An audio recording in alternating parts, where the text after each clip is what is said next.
예, 예. 자, 우리가 오늘은 이제 성도의 교제, 우리가 사도신경 고백에서 성령을 믿사오며 거룩한 공회와, 그걸 지난주에 했죠. 거룩한 공회와, 그 다음에, 성도가 서로 교통하는 것과 이것이었죠. 거룩한 교회와 성도가 서로 교통하는 것, 이것에 대해 고백을 했는데 오늘 그걸 하려고 합니다.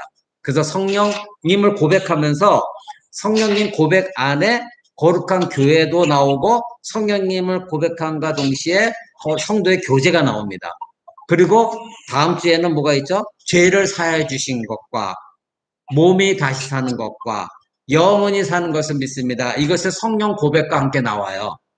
그래서 이제 그 가운데 오늘은 성령님과 우리 성도의 교제, 이것을 함께 나누고자 합니다. 자, 우리가 성도의 교제 그러면은 어, 세상 사람들처럼 우리가 오해하는 게 있어요. 그러니까 우리가 어떤 성경 공부를 하고 우리가 어떤 교리 공부를 하고 할 때는 반드시 어떤 문제든 간에 성경으로 가야 돼요.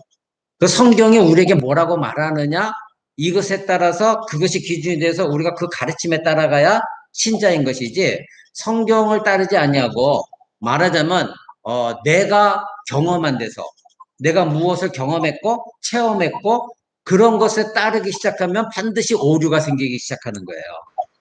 그러니까 모든 것이 성경 공부를 할 때 무엇을 배울 때마다 항상 성경이 무엇이라고 가르치느냐 이것으로 가야 되는 것이지, 만약에 각각의 철학이 다 다르거든요. 사상도 다르고 경험도 다 다르고, 근데 내 경험은 이런 것이니까 이게 맞을 거야. 어떤 사람은 철학적으로 이걸 막 해석해 들어가고. 그래서 우리 중세 때에 종교개혁가들과 막 이렇게 로마 카톨릭과도 싸움이 일어났었던 게 뭐냐면, 초대교회도 그렇고요. 특히 성찬 같은 거, 뭐 이런 성경을 갖다가 철학적인 사고로 이걸 자꾸 해석해 나간 거예요. 그러니까 성경이 뭐라고 말하냐로 가지 않냐고 철학적으로 막 예수님의 이런 성찬에서 예수님 몸을 먹고 예수님 피를 마실 때, 이 예수님이 로마 캐톨릭에서 이것이 그 순간 예수님 몸으로 확 변한다고 가르치거든요. 이걸 갖다 철학적으로, 그때 당시 텔레스 말은 아리스토 철학적으로 이걸 자꾸 해결하려고 그런 거예요. 그래서 뭐 속성이 변하고 본질이 어떻고 막 이러다 보니까 성경은 속성이 어떻까 뭐 우리 본질이 어떻다 말하지 않냐고 그냥 예수님의 몸이다 말하고 있거든요.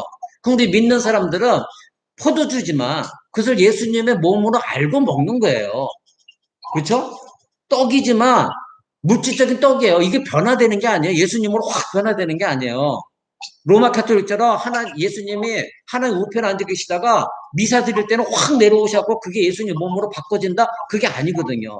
그냥 우리가 예수님의 몸으로 알고 먹는 거예요. 예수님이 이것이 내 몸이다 했으니까 이것을 하나의 예수님이 우리에게 가르쳐 주신 그것을 먹으면서 예수님의 몸을 먹는 것으로 생각하고 먹는 거예요. 그것이 우리의 신앙이 되어져야 되는 거예요. 근데 이거를 막 철학적으로 들어가갖고 본질이 바뀌고 속성이 바뀌고 막, 그러니까 성도들이 이게 가만히 있다 헷갈리는 거예요. 이게 도대체 뭔 얘기하는 거야? 그러니까 모든 것은 성경이 말한 대로만 가르쳐야 돼요.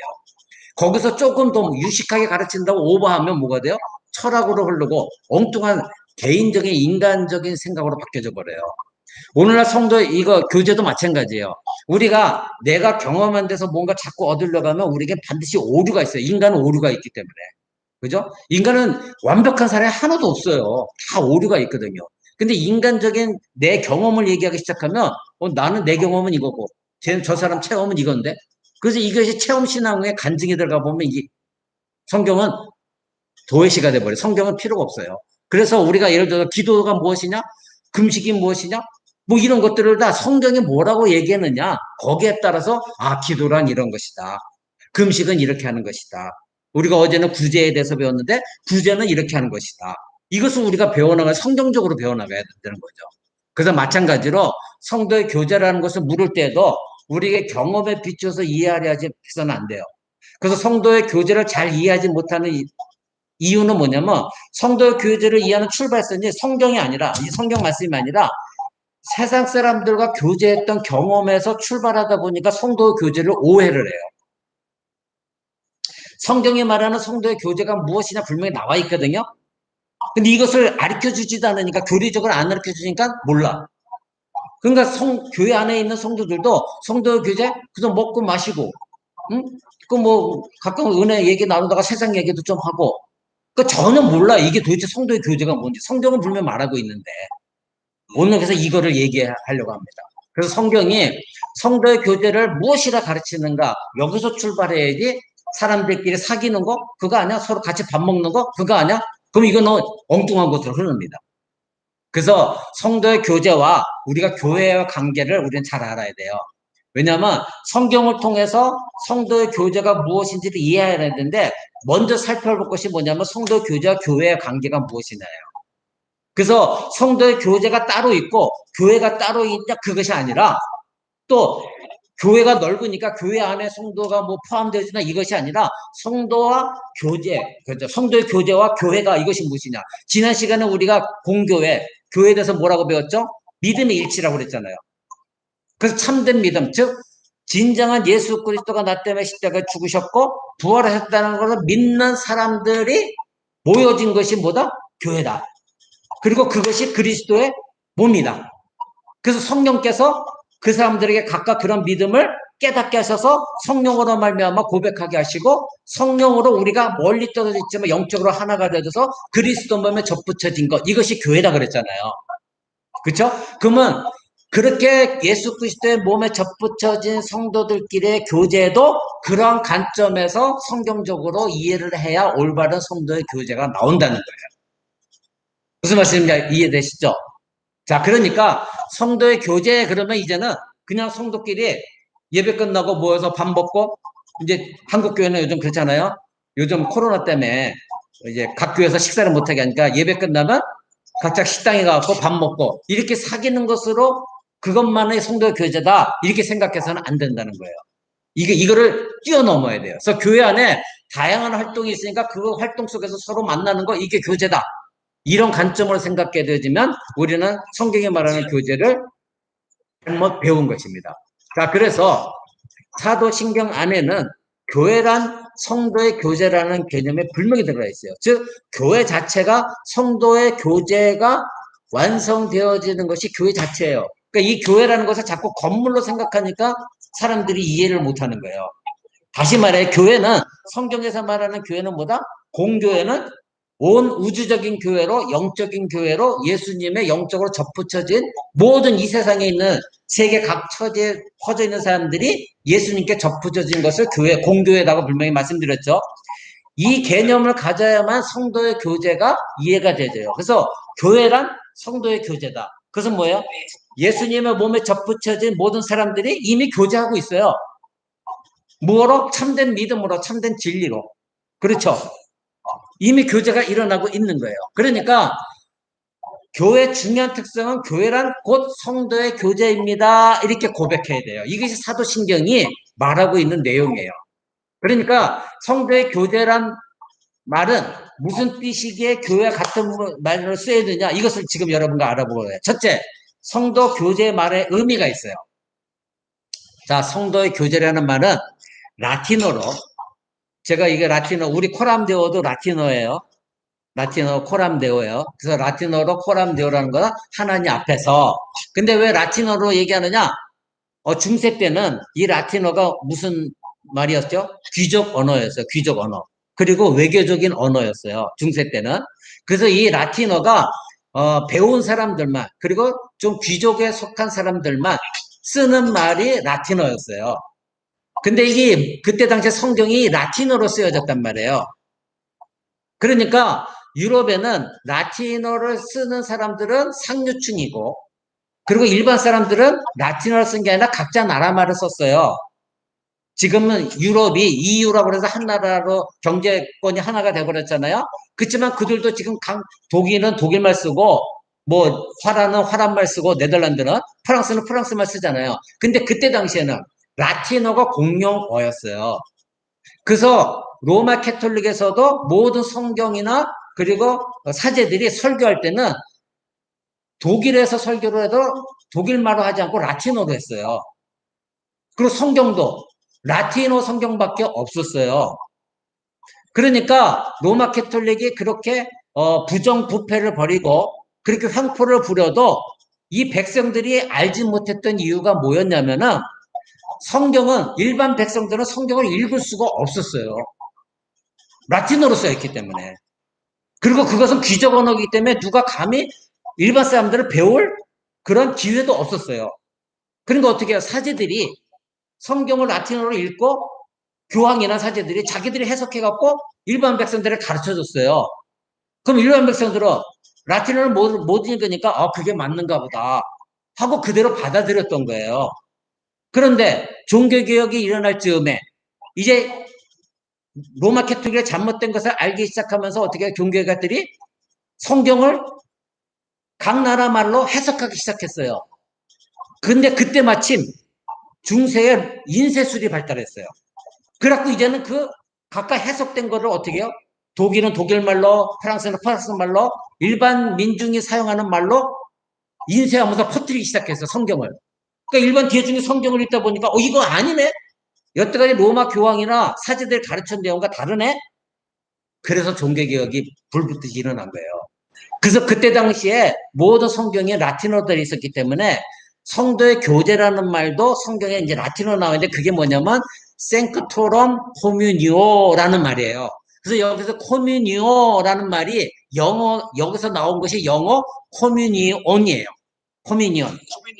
예, 코뮤니온. 이것이 뭐냐면 교제, 교감, 그리고 성찬에서 써요. 성찬이란 말로 번역이 되어 있어요.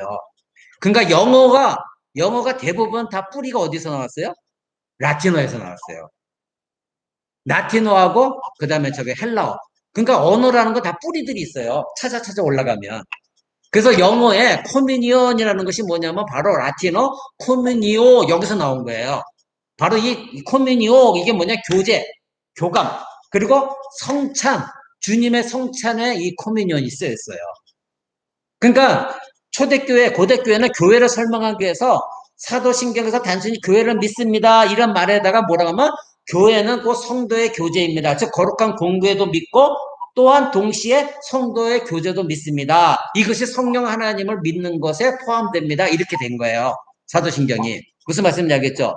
그러니까 교제가 바로 뭐다? 성찬과 관련이 돼 있다는 거. 이걸 아셔야 돼요. 그래서 예배 시간에 제가 여러분들에게 말씀드렸던 게 뭐죠? 예배는 두 가지가 뭐라고 그랬죠? 예배는 두 가지 핵심 요소. 예배. 말씀과 성례라고 그랬잖아요. 예배에서 말씀이 빠지면 예배가 아니에요. 예배에서 성례가 빠지면 예배가 아니에요. 그래서 저희 교회는 어떻게 한다고요? 말씀과 그 다음 말씀이 끝난 다음 반드시 성찬식을 거행하잖아요. 세례 줄 사람이 있으면 세례식을 거행해야지만 매번 세례 받는 사람은 없으니까 성례에는 세례와 성찬이 포함되어 있는데 세례는 매주마다 세례 줄 사람이 나타나지 않으니까 성찬을 매주마다 합니다. 왜냐하면 예수님이 명령하셨기 때문에 나를 기념할 때마다 이 성찬을 시행하라 명령하셨으니까 우리가 하나님께 예배 드릴 때마다 성찬을 시행하는 거죠. 그러니까 예배는 말씀과 성례가 반드시 있어야 그것이 예배입니다. 자, 이와 같이 예배 가운데 성찬이 집행되어지는데 바로 거룩한 요소 이것이 성도들이 예배 가운데 예수님의 몸을 이루면서 진정으로 우리가 한 몸이다. 진정한 교제다. 발견할 수 있는 것이 바로 예배 가운데 성찬이에요. 성찬에 다 같이 참여하고 어떻게 해요? 같은 말씀을 들었잖아요. 다 같이 성찬에 참여해서 예수님의 떡을 나눠주고 그 떡을 예수님의 몸으로 예수님 나 때문에 십자가에 죽으셔 찢기신 몸을 생각하면서 떡을 먹고 또 포도주 잔을 받으면서 이것이 예수님이 흘리신 피다 생각하면서 예수님 나 때문에 흘리신 피를 우리가 함께 나눠 마실 때에 우리가 성령 안에서 하나의 성도 교제가 하나로 된다는 것을 기억하면서 마시는 거예요. 먹고 마시는 거. 이것이 바로 뭐예요? 코뮤니온, 즉 성도의 교제입니다. 무슨 말씀 알겠죠? 그러니까 이것이 어디서 일어납니까? 교회 안에서 일어나는 것이고 항상 우리는 이러한 성찬을 함께하는 예수님 몸과 피를 먹고 마시는 성도들은 언제나 영적으로 거룩한 고에 예수님 몸에 접붙여진 자들임을 인식하는 거예요. 뭐 하면서? 성찬을 나누면서. 그래서 옆에 있는 성도가 이 성도와 나는 지금 영적으로 하나가 되어 있다. 한 세포로 연결되어 있다. 이것을 깨닫는 것이죠. 자, 고린도전서 10장 16절 봅니다. 고린도전서 10장 16절. 제가 가진 성경으로 신약 성경 274쪽에 있습니다. 10장? 고린도전서 10장 16절.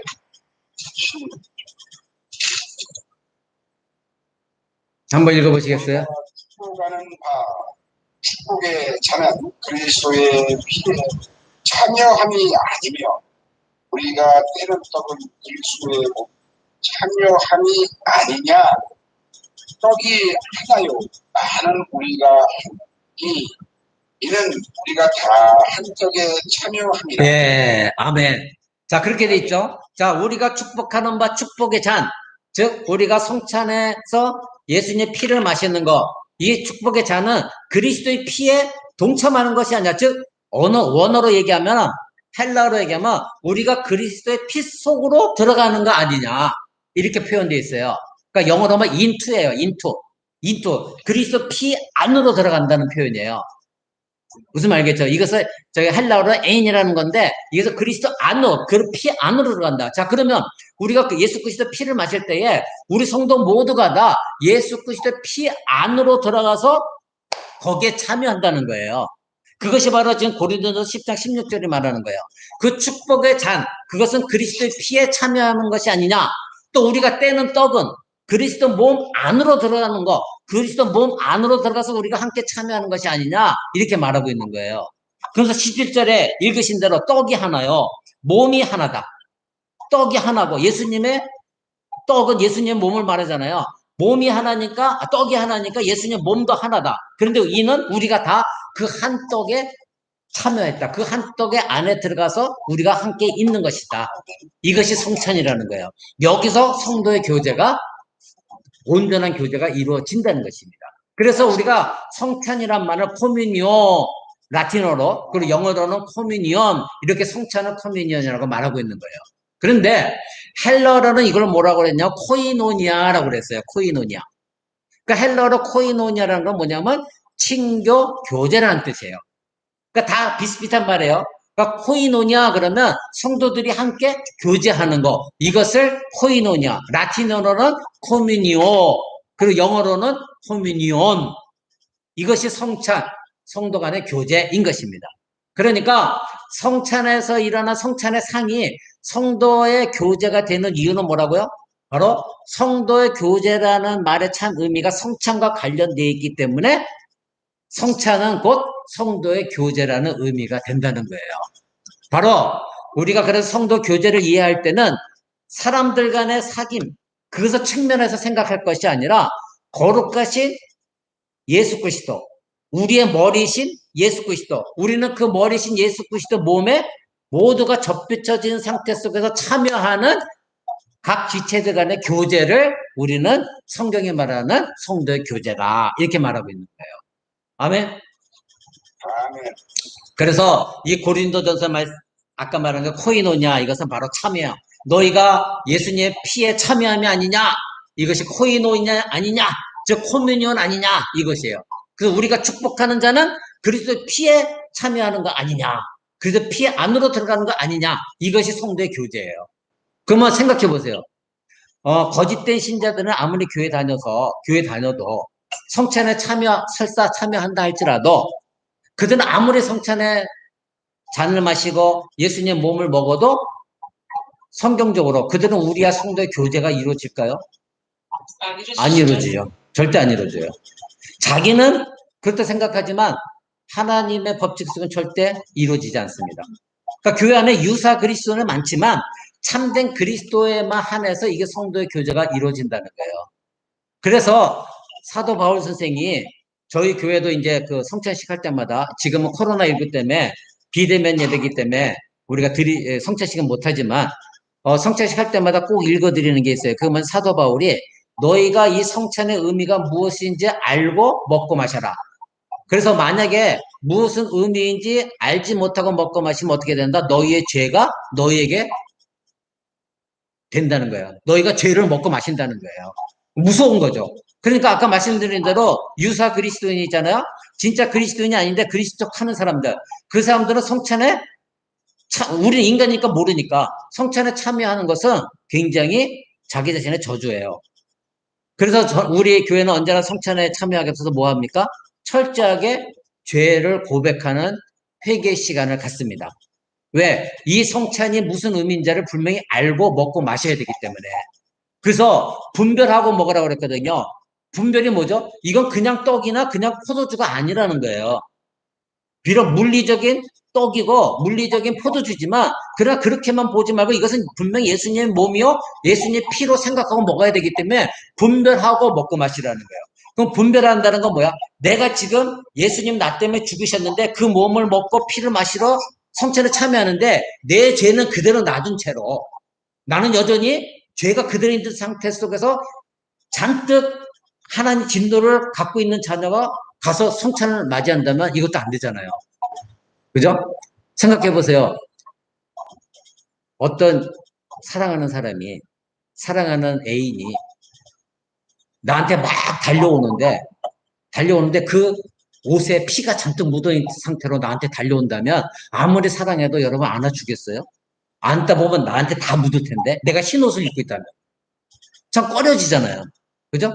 우리가 만약에 성찬에 참여하는 것이 예수 그리스도 몸에 참여하며 성도의 교제 진정한 교회에 참여함인데 여전히 내 죄를 갖고 성찬에 참여한다면 똑같은 일이 벌어질 거라고요. 그러니까 이 죄가 해결돼야 돼요. 그래서 분별하고 마셔야 되는 거예요. 그게 뭐예요? 성찬 전에 반드시 회개하는 시간을 가져야 돼요. 그래서 성찬에 참여하게 해서 하나님 내가 이러이러한 죄를 아직 회개하지 못했습니다. 그걸 깨닫게 해주시면 그 죄를 철저하게 회개하고 예수님의 몸을 먹고 마시는 그것이 진정한 성도들이 되어야 됩니다. 자, 코이노니아의 핵심은 그래서 참여하는 것인데 성찬에서 포도주를 마시는 것은 내가 포도주를 마시는 핵심, 행위의 핵심이 있는 것이 아니에요. 뭐예요? 그리스도의 피에 참여한다는 것. 또 떡을 먹는 것이 내가 떡을 먹는 행위에 거기에 모든 초점이 맞춰지는 것이 아니라 바로 그리스도의 몸에 내가 지금 참여하고 있다. 그 참여가 뭐라고요? 그리스도 몸 안으로 내가 들어가고 있다. 이거예요. 또 피에 참여한다는 게 뭐라고요? 아까 그리스도 피 속으로 내가 들어가고 있다. 그래서 그거를 인투라고 그랬죠. 영어로 인투. 인은 그냥 안에 있는 거죠. 인투는 뭐야? 침투하는 거예요. 예, 들어가는 거예요. 그래서 성찬 예식할 때는 여러분 그 생각을 항상 가져야 돼요. 우리 모든 성도들이 지금 다 같이 나와 함께 예수님의 피 안으로 들어가서 함께 참여하고 있구나. 예수님의 몸 속에 안에 들어가서 함께 참여하고 있구나. 이것이 성도의 교제예요. 이것이 가장 중요한 거예요. 먹고 마시는 것이 중요한 것이 아니라. 그래서 성찬에 참여한다는 것은 우리가 주님께 참여한다는 것이고 이것을 사도신경의 표현으로 맞이하면 교제라는 거. 이게 교제예요. 그래서 성찬이야말로 참으로 눈에 보이는 방식으로 예수 그리스도께 참여하고 그분께 우리가 코이노니아 즉 교제하는 놀라운 아름다운 예식이에요. 하나님이 이걸 제정하게 하셨어요. 왜요? 우리에게 말씀을 통하여 은혜를 받게 하시고 성찬을 통해서 은혜를 경험하게 하기 위해서 하나님이 이렇게 하신 거예요. 교제가 성찬이네. 성찬이요. 이게 예배 가운데 성찬이 정말 이건 중요한 거예요. 근데 오늘 각 교회가 왜 성찬을 매주마다 안 하느냐? 생각해 보세요. 대형 교회에서 그걸 어떻게 매주 하겠어요? 수천 명 모이는데 어떻게 그걸 매주 하겠어요? 얼마나 불편해. 근데 우리 교회는 작잖아요. 얼마나 좋아요. 매주 성찬해도 우리는 아주 기쁨으로 감사함으로 매주 성찬해도 아무 문제가 없잖아요. 하나도 해야 되잖아요. 예배면. 그러니까 이제 이것이 꼭 그렇다고 해서 저기 뭐죠? 성찬을 안 했다고 해서 그 교회 구원이 없다, 뭐 이단이다 이렇게 말할 수는 없거든요. 하나님의 명령이지만 그래서 이제 각 교회마다 자기들이 정한 법대로 하고 있어요. 그러나 우리 교회처럼 작은 교회는 하나님의 이 모든 것까지도 제도에 지키는 것이 어려움과 관계없이 우리는 할 수 있잖아요. 그러니까 이런 교회는 하는 거죠. 그래서 제가 굳이 큰 교회가 좋은 교회가 아니라고 말씀드리는 이유가 그거예요. 우리가 그러니까 시설이 좋고 아주 편안하게 프로그램이 잘 돼 있고 그런 데 가면 외적으로는 좋겠죠.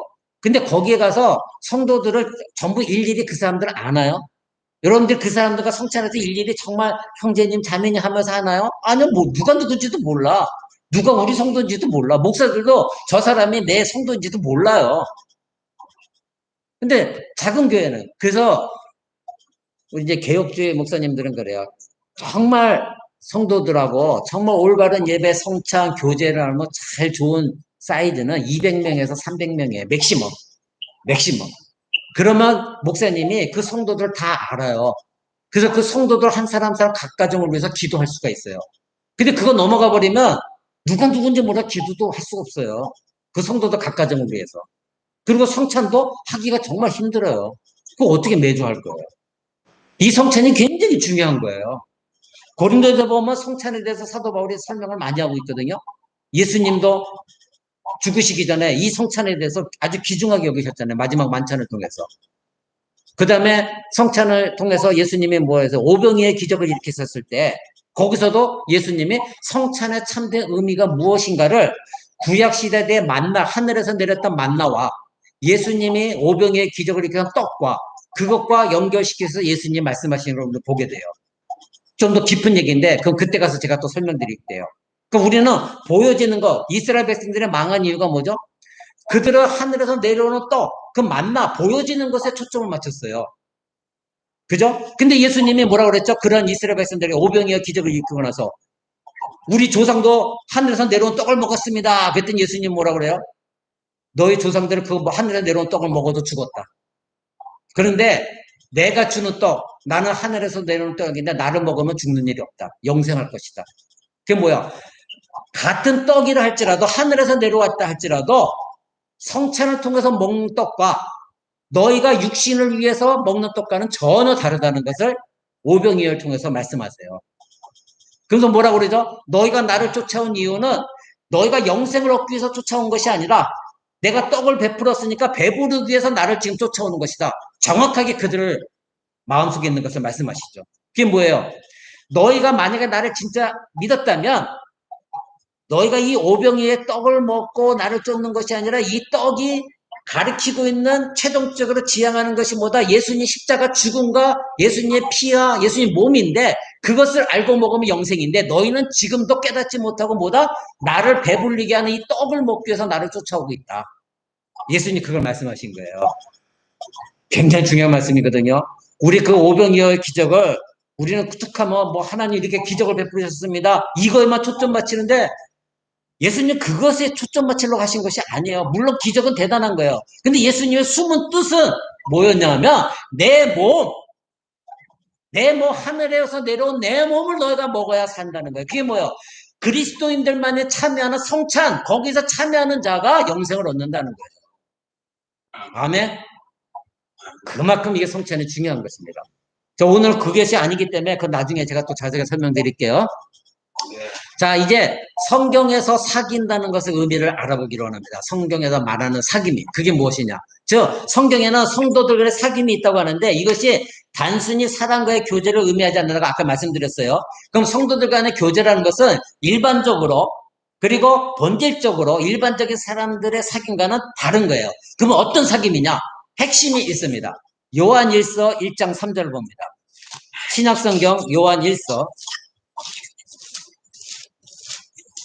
몇 장이요? 요한일서 1장 3절. 우리 김정자매님도 지금 성경 보면서 쫓아오고 계시죠? 요한일서 1장 3절. 김정현 자매님도 혹시 들어오셨나요? 예, 성경 찾아보시기 바랍니다. 요한일서 1장 3절. 우리가 보고 들은 바를 너희에게도 전함은 너희로 우리와 사귐이 있게 하려 함이니 우리의 사귐은 아버지와 그의 아들 예수 그리스도와 더불어 드립니다. 네. 자, 분명히 사귐에 대해서 말합니다. 성경적인 사귐이 무엇인가 우리는 알아야 돼요. 성경적인 성도의 교제가 무엇인지 알아야 됩니다. 자, 뭐라 그랬습니까? 우리가 보고 들은 바, 즉 우리는 뭐야? 사도들이에요. 사도들이, 즉 예수님의 제자들이 예수님의 십자가 죽음과 가르침을 받았고 십자가 죽음을 목격했고 예수님의 부활을 목격했고 예수님의 부활 승천을 목격했던 이 사도들이 보고 들은 바를 너에게 다 전했다. 그게 뭐죠? 복음이에요. 그 보고 들은 바 전함은 너희로, 지금 복음을 받고 있는 너희로 우리가 누구야? 사도들과 사귐, 교제가 있게 하려는 것인데 우리의 사귐은, 즉 너희와 우리들의 사귐은 뭐다? 하나님 아버지와 그 아들 예수 그리스도와 함께하는 그것이 사귐이다. 아멘. 예수님이 항상 하게 돼 있어요, 저희가. 만약에 우리가 이 성도 교제를 먹고 마시는 것으로 끝내거나 교회를 벗어나서 야 이제 우리 신나게 좀 교회를 벗어났으니까 맨날 성경 말씀만 매여 있냐 우리 이것저것 떨쳐버리고 그냥 한번 세상적으로 시컷 놀아보자 이거 성도 교제가 아니에요.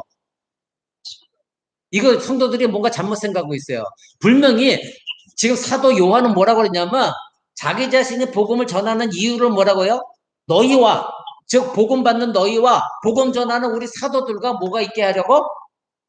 사귐 교제가 있게 하려고 지금 복음을 전하고 있어요. 그러면 1절, 3절 앞부분에 나온 게 뭐냐면은 여러분 2절을 한번 보세요. 2절 읽어보세요.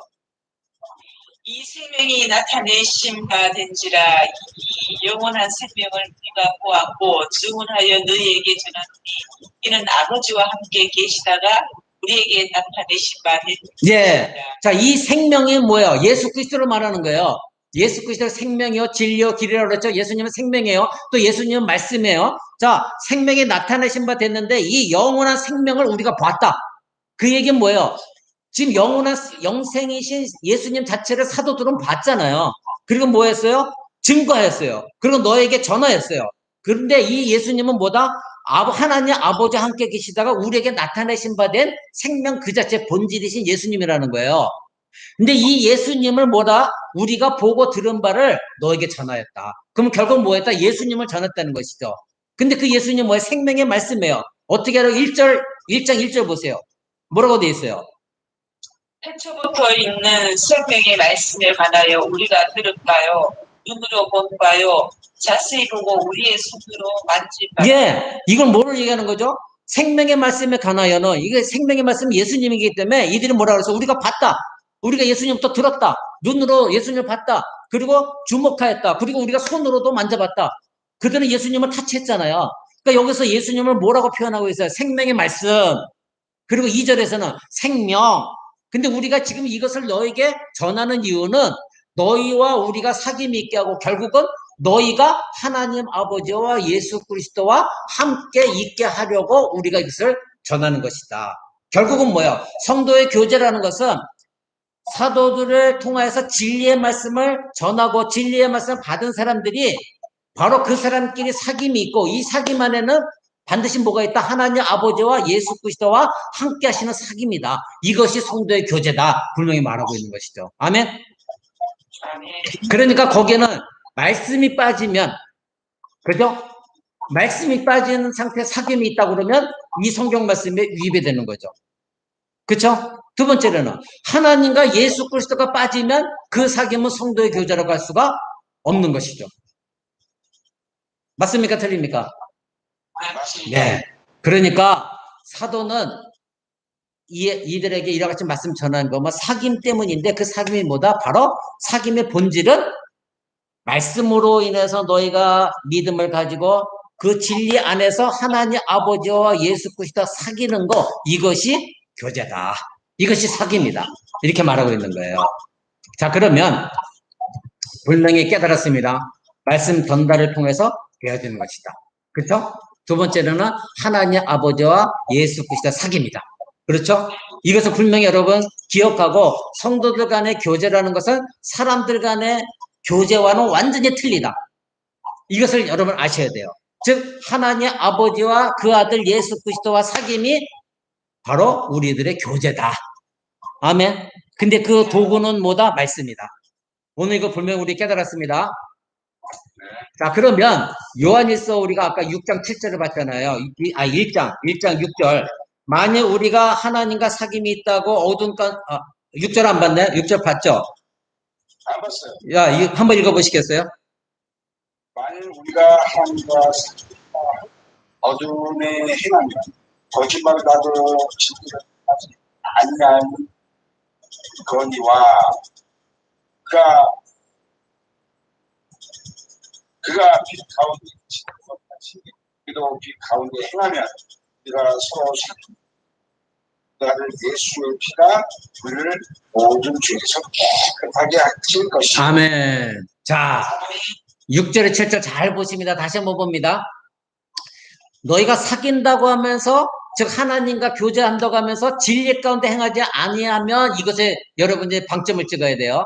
즉 만일 우리가 하나님과 사귐이 있다, 즉 교제하고 있다, 그러면서도 어두운 가운데 행하면 뭐하다?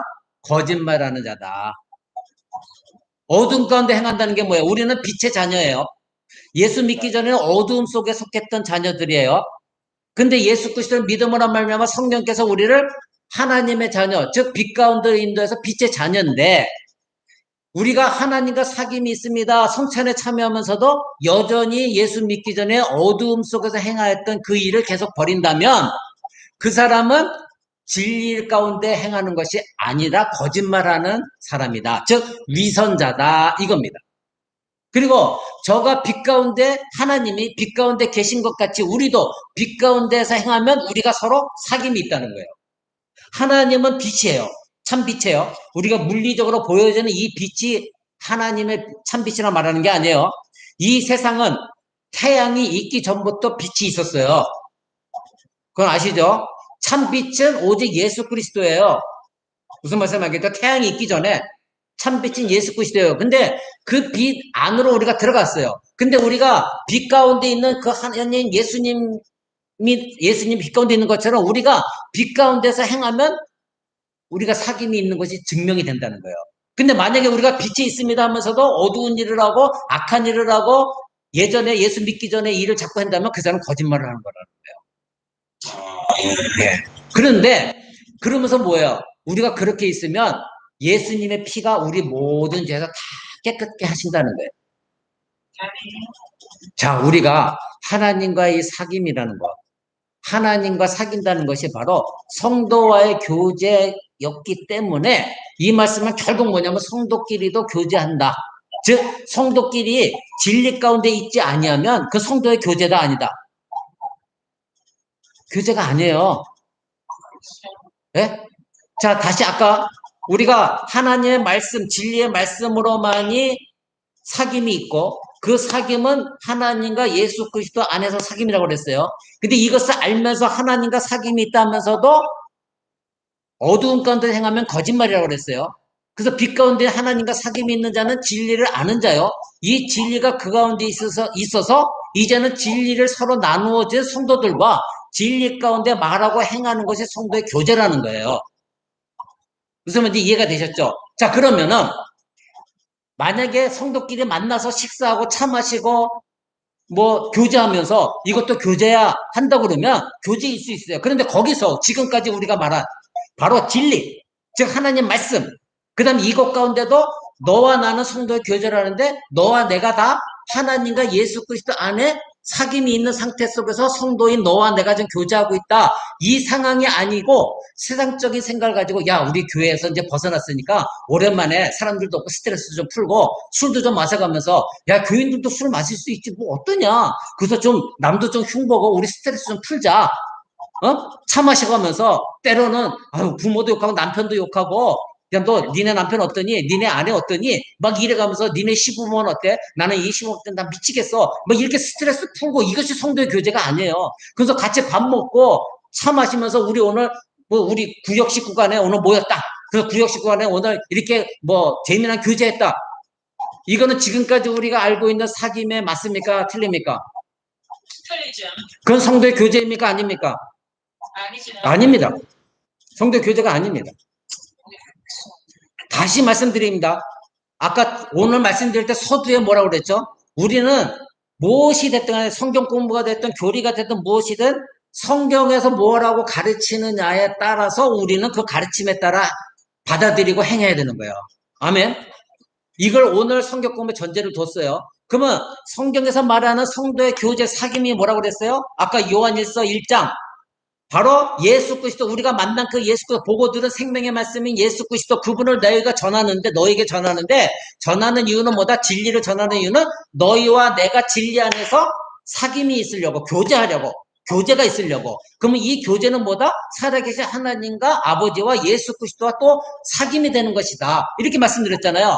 그러니까 이건 뭐야 결국 진리가 아니면 진리 안에서 말씀 안에서 우리가 교제하려면 그건 성도의 교제가 아니에요. 또 그 안에 예수 그리스도와 하나님이 함께 계신다는 걸 잊어버리고 세상적인 사람들처럼 술도 마시고 푸념도 하고 골병분만 하고 누구 욕하고 그래서 스트레스 풀 그런 방식의 스트레스 푸는 그런 성도 교제는 교제가 아니라는 거예요. 아멘.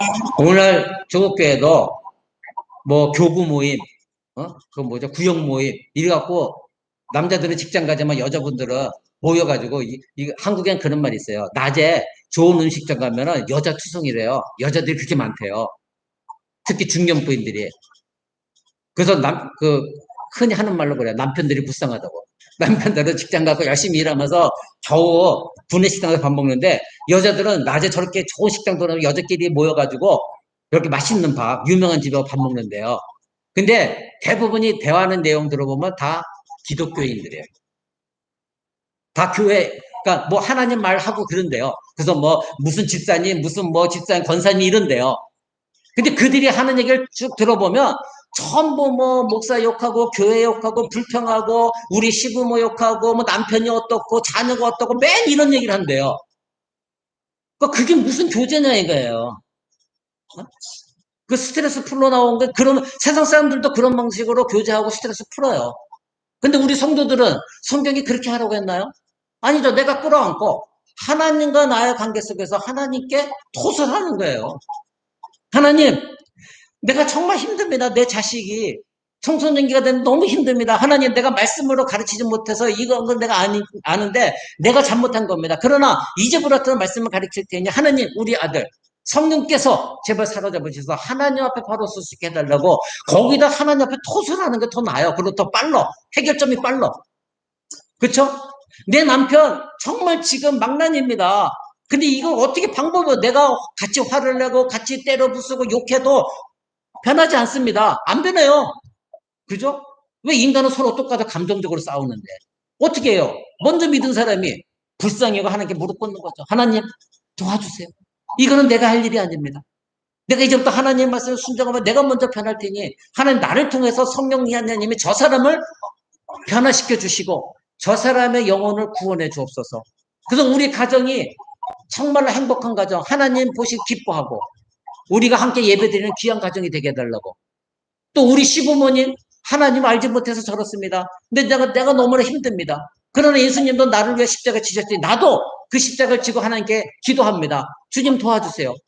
우리 부모님, 시부모님 이런 상황인데 하나님 좀 도와주세요. 저들의 마음을 좀 만져주세요. 이게 더 빠르지 않을까요? 그렇죠. 예. 그런데 교제랍시고 그렇게 구역 모임 가고 좋은 음식점에 가고 그 돈으로 불쌍한 사람 구제하는 게 낫죠. 맞습니다. 우리가 어제 설교 제목이 하나님의 갚으시는 구제예요. 우리 마태복음 5장부터 계속 강해를 하고 있거든요. 마태복음 5장 1절 산상수훈 팔복설교서부터 쭉 하다가 예수님이 외식하지 말라. 즉 너희들은 이미 상을 받은 거짓된 외식하는 행위 중에 중요한 세 가지를 말씀하세요. 그게 뭐냐면 구제하는 거, 남을 도와주는 거. 그래서 교회 헌금을 통해서 도와주는 거, 개인적으로 도와주는 거. 두 번째, 기도하는 거. 나 기도하는 사람이다. 폼 잡는 거. 그 다음에 금식하는 거. 나 뭐 며칠 금식했어. 막 이러는 거. 그런 거 예수님이 하지 말라고 그러셨어요. 네. 우리가 구제도 그래서 오른손이 하는 걸 왼손이 모르게 하라고 하셨거든요. 이건 뭐죠? 오른손이 하는 걸 왼손이 모르게 한다는 건 제가 어제 저기 설교를 혹시 들어보시면 알겠지만 우리 모두가 오른손잡이에요. 그래서 길을 가다가 가난한 사람이 있으면 빨리 머릿속으로 계산 굴려가면서 내가 이것을 얼마 입고 내가 이거 얼마를 할까 뭐 머릿속 막 해서 요 정도 할까 하지 말고 오른손으로 빨리 이 행하는 손이니까 오른손으로 그냥 빨리 도와주라는 거예요. 그러면 너무나 빨라서 이 오른손 옆에 내 몸에 딸린 왼손이 몰라. 너무 빨라가지고. 예수님 말씀하신 거 그거예요. 네 오른손이 그렇게 빨리 하고 티내지 말라는 건 왼손도 모르게 하라는 거야. 그러면 이 왼손이 모르면 옆에 있는 사람이 알아요, 몰라요? 모르겠죠. 그러니까 그것이 진정한 구제여 남을 돕는 거라는 거예요. 헌금도 마찬가지예요. 그것이 진정한 헌금이라는 거예요. 근데 우리는 뭐 좀 남을 좋아하면 막 나팔 불잖아요. 벌써 예수님 나팔 불지 말라고 하잖아요. 그러니까 나 이런 사람이야. 이러는 거. 그것은 이미 너의 상을 다 받았다. 그러니까 예수님이 뭐라 해요? 너희가 사람의 칭찬을 얻을래? 하나님이 너에게 갚으시는 거, 은밀한 중에 갚으시는 것을 너희가 원하니. 예수님 말씀하시잖아요. 근데 우리는 인간들은 누구나 다 사람의 칭찬과 사람의 영광 받기를 원하는 게 인간이에요. 그렇죠? 이게 빨라요. 근데 하나님의 축복을 하나님의 상 주실 걸 기다리니까 이게 언제 주실지 몰라. 그러니까 이게 자꾸 놓쳐요. 근데 진정한 신자라고 한다면 오늘 배운 대로 진정한 성도의 교제라고 하는 것은 나와 함께 한 공동체 속에 있는 내 형제자매가 누가 얼마나 힘들까, 얼마나 지금 배를 골고 있을까, 고아 가부 그런 사람들을 내가 아무도 모르게 은밀하게 도와주면 은밀한 중에 하나님이 갚아주신다. 분명히 마태복음에 말씀하고 있거든요. 이것이 성도의 교제입니다. 근데 우리는 도와주는 것까지는 어떻게 해보는데 이것을 자꾸 나팔불고 싶어요. 누가 좀 알아주기를 원해. 교회 안에서 뭔가 조금만 봉사를 해도 누가 좀 알아주기를 원해. 이게 뭔가 빗자루로 쓸어도 뭔가 누가 알아주기를 원해. 우리가 이 코로나 있기 전에 우리 집사람 친구 일본 시모다상이라고 있어요. 그분이 한국말 잘해요. 그래서 일본에서도 제 설교를 듣고 그래요. 유튜브를 통해서. 근데 우리 교회 한번 왔었어요. 몇 명 없으니까 이제 같이 예배 드리고 설교에 이제 은혜 받고 성찬에 참여해서 은혜 받고 이 사람이 빗자루를 들고 우리 이 성전을 쓰는 거예요. 우리 성도들도 안 하는데 이 사람이 빗자루를 들고 막 그래서 시모다상 하지 마세요 해서 목사님 제가 하고 싶어서 하는 거. 얼마나 감사해요. 그죠? 이게 바로 은혜 받은 사람들은요. 그냥 그렇게 해서 이 자원이 자꾸 나와. 뭔가 하나님에서 뭔가 하고 싶어. 근데 우리가 사람의 눈치를 봐가며 사람 칭찬받고 하는 거 이미 자기상을 받은 거예요. 자, 다시 성도의 교제로 들어가서 오늘날 조국교회 성도의 교제라는 게 이와 같이 잘못 사용하고 있어요. 뭐 야유회 같은 데 가갖고 야 성경이 보고 이제는 하나님을 좀 떠나자. 그래서 마음껏 세상 얘기도 하고 마음껏 좀 춤추고 마음껏 좀 마셔보기도 하고 예? 그쵸? 그래서 뭐 집사니 이런 것도 떠나서 그냥 세상도 이렇게 해보자. 그 성도의 교제가 아니에요. 교회 가서 야유회 그 교제가 아니에요. 우리 성도들은 항상 진리 가운데에서 그리고 내가 하나님과 예수 그리스도와 함께 사귐이 있는 그 상태 속에서 성도와 교제가 있는 것이 성경에 말하는 교제다. 아멘. 자, 여러분 이 안에서 이와 같이 그리스도의 몸으로서의 교제가 참된 교제입니다. 그렇기 때문에 성도의 교제가 세상 사람들 간의 사귐의 문화에 적용돼서는 안 돼요. 그 사람들 어떤 방식으로 하든 그렇죠? 우리가 하는 기도나 성경적인 이야기는 교회 안에서만 하자 이런 것은 굉장히 잘못된 거예요. 우리가 교회를 떠났으니까 예전에 저도 그런 말을 들은 적이 있어요. 예전에 아유 이제 뭐 교회를 떠났으니까 좀 자유롭게 좀 얘기도 하고 좀 세상 돌아가는 욕도 좀 할 때 좀 하고 합시다. 할 수가 없어요. 만약 그렇게 한다고 하나님 모욕하는 거예요. 그건 성도의 교제가 아닌데. 은혜 받는 자들이 하나님에 대해 자신이 깨달은 말씀, 죄인인 것을 회개하는 하나님의 은혜, 나에게 베푸신 놀라운 사랑, 이것을 나누는 것이 성도의 교제예요. 그죠? 어떤 사람이 목사님 내가 한 주간 동안에 기도하는 건데 하나님 이것을 깨닫게 하셨는데 예전에 제가 발견을 못했던 죄를 하나님이 기도 가운데 깨닫게 하셨습니다. 그래서 제가 그것을 참여하면서 정말 하나님께 기도했더니 하나님 나에게 은혜를 줘 눈물을 흘리면서 하나님 앞에 참여하고 그래서 내가 마음의 평안을 얻었습니다. 정말 하나님 살아계십니다. 영광입니다. 이런 우리가 은혜를 나눌 때 듣는 사람들도 그렇구나. 나도 저런 회개, 나도 저런 하나님과의 교제, 저런 기도, 나도 저런 사람이 돼야지. 이것이 바로 성도의 교제예요. 그죠? 근데 우리는 이런 것을 하면은 고리타분하다고. 아유, 그건 좀 당신 뭐 신앙 자랑한다고 그래. 아니에요. 그것이 아니에요. 즉 성도의 사귐은 바로 성도의 교제인데 이것은 하나님과 그리스도 안에서 사귐이다. 그것은 반드시 하나 뭐가 있어야 된다? 진리의 말씀 안에서 예수 그리스도 안에서 하나님 안에서 아멘. 그래서 예전에 이 개혁 그러니까 우리 지금 기독교는 종교 개혁 통해서 원래 기독교였어요. 로마 캐톨릭이 기독교예요. 근데 로마 캐톨릭 기독교라는 로마 캐톨릭 잘못된 길로 간 거예요. 원래 기독교는 하나예요. 종교개혁이 일어나서 그 종교개혁가들이 성도들의 그 교제를 했을 때 어떻게 교제를 했냐면, 하나 예를 드릴게요. 성도들이 함께 모여서 어떤 집에 어떤 성도가 초대를 해요. 예를 들어서 지금 캐나다에 계시는 집사님 부부가 성도들을 이렇게 초대를 했어요. 그래서 성도 교제가 재미나게 이루어졌어요. 근데 그 사람들이 이제 마지막 끝날 때가 됐어요. 그럴 때는 어떻게 하냐면, 그 집 주인인, 예를 들어서 우리 황창기 집사님이 성도들 같이 초대한 성도들 모두 다 불러놓고 하나님의 말씀을 읽어줘요.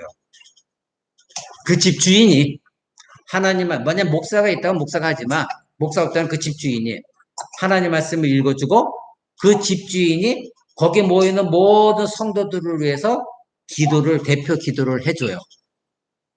그리고 나서 모임을 끝냅니다.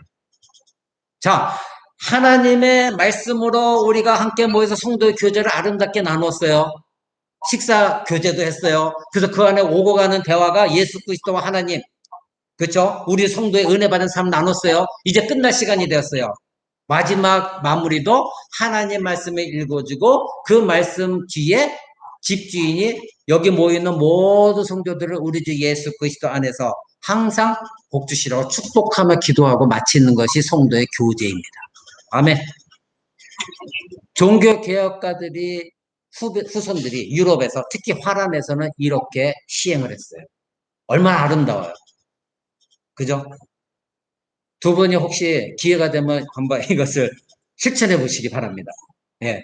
그래서 성도의 교제라는 것은 바로 우리가 막바로 성도 간의 어떤 개인적인 사귐이 아니라 예수 그리스도, 하나님, 진리, 이것을 반드시 우리가 먼저 앞서야 된다.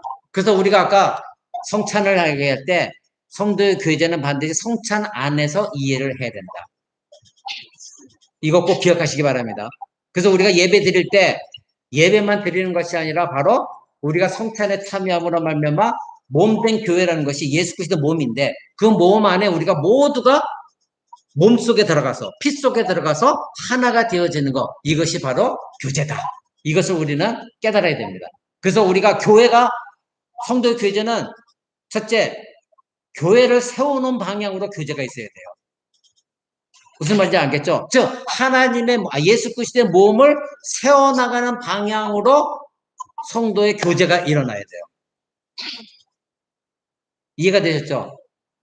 우리가 만나서 교제하는 것이 우리 몸된 교회, 예수님의 몸이 성장하기 위한 만남이 되어야 된다, 이거예요. 두 번째로는 다른 지체 안에서 우리가 진리로 연합되어서 진리가 올바로 세워지는 방향으로 가는 교제가 돼야 돼요.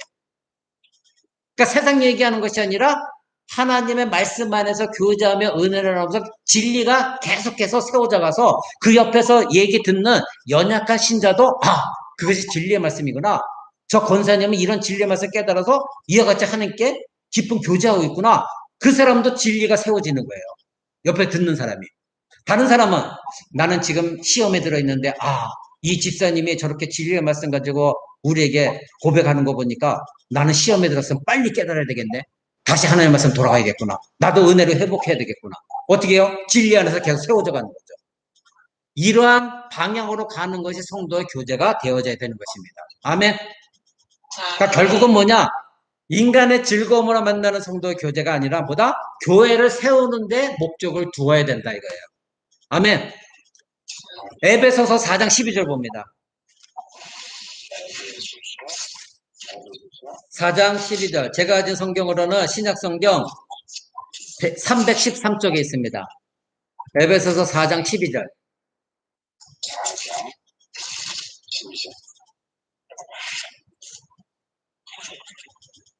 이는 성도를 온전하게 하여 봉사의 일을 하게 하며 그리스도의 몸을 세우려 하심이라. 아멘. 자, 지금 하나님의 교회를 세우신 목적에 대해서 말하고 있어요. 그 위에 11절에 보면 이렇게 말하고 있죠. 그가 혹은 사도로, 선지자로, 혹은 복음 전하는 자로, 목사와 교사로 주셨으니 이는 성도를 온전케 하며 봉사 일을 하게 하고 그리스도 몸을 세워나가기 위해서 교회에다가 직분자를 주셨다는 겁니다. 자, 그럼 우리가 성도의 교제라는 것이 한 지역교회, 건물인 교회에 속해 있을 때는 각자 맡은 권사의 직분이 있고 집사의 직분이 있어요. 근데 똑같은 집사를 할지라도 각각 맡은 직분, 은사대로 나눠주는, 목사님부터 나눠주는 직분의 일이 있어요. 어떤 사람 재정을 맡거나, 어떤 사람 안내를 맡거나, 어떤 사람은 청소를 맡거나, 어떤 사람 화장실 청소를 맡거나, 음식을 맡거나 다 있어요. 그런데, 그리고 목사는 말씀을 가르치라고, 그래서 교회를 세워나가라고 주신 거예요. 이 모든 것들이 바로 뭐를 세우려고 한다고요? 뭐를 세우려 한다고? 그리스도의 몸을 예. 그게 뭡니까? 그게 교회잖아요. 그게 공교회. 거룩한 교회잖아요. 그러니까 모든 것이 바로 교회를 그리스도의 몸을 세우는 것에 우리가 집중해야 되는 거예요. 아멘. 그래서 목사가 그 교회 존재하는 이유는 뭐죠? 성도들이 말씀으로 진리로 세워진 받게끔 하고자 목사를 세우신 거예요. 그러니까 우리 코람드교 성도들 간에도 이게 저한테 질문하실서 그러면 이렇게 좀 쭈뼛쭈뼛 잘 못해요. 지금 우리 이 성경 공부를 듣고 있는 자매들도 그래요. 좀 미안하기도 하고 그리고 이제 좀 여러 가지 이유로 안 해요. 근데 저는 그래요. 언제든지 연락 주세요. 언제든지 저에게 질문하세요. 왜? 그것이 제가 있는 목적이에요. 이유예요. 하나님이 저를 이 코람드교에 세우신 이유예요. 제가 계속해서 공부하고 성경적인 올바를 알아서 우리 성도들에게 올바른 진리를 가르쳐서 성도들이 진리 안에서 빨리 자라나가 그리스도의 몸을 세우는 것이 저의 세우신 이유거든요. 그래서 저는 우리 성도들이 그래요. 언제든 간에 저 대화하는 게 저기 하면 카톡으로 주시면 제가 글로도 남기겠습니다. 언제든지 질문 주세요. 바로 이 목사로 세우신 이유가 오늘 지금 에베소 4장 그 12절에 그러잖아요. 하나님 이렇게 세우신 이유가 바로 그거다. 즉 그리스도의 몸을 진리 가운데 세우기 위한 것입니다. 아멘. 고린도전서 그 앞에 고린도전서 12장 24절 봅니다. 고린도전서 12장 고린도전서 12장 24절 25절 한번 읽어보시죠. 쟤는 그럴 필요가 없느니라. 오직 하나님이 몸을 돌게 하여 부족한 지체에게 기중함을 더하사 몸 가운데서 분쟁이 없고 오직 여러 지체가 서로 같이 돌보게 하셨느니라. 예. 자, 이게 뭔 뜻이냐면 그 앞에 시간이 없어서 앞에는 안 읽는데요. 교회 안에는 은사가 다 달라요. 어떤 사람은 뛰어난 능력을 가진 사람, 재능을 가진 사람, 학식에 뛰어난 사람, 어떤 사람은 아무것도 갖지 못한 사람, 가난한 사람, 배우지 못한 다 있어요. 그런데 그 공동체 안에 여러의 종류의 사람들이 들어와 있는데 설사 연약한 은사를 갖고 있다 할지라도 그 연약한 사람을 더 오히려 중요하게 생각하라. 그렇게 말해요. 22절 한번 보실래요? 22절 읽어보실래요?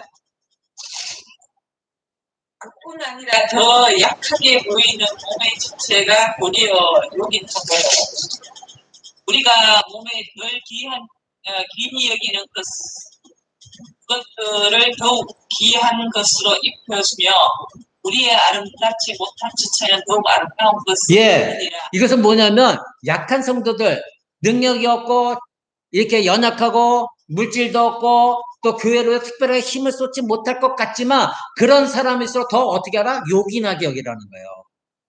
왜? 그들도 뭐예요?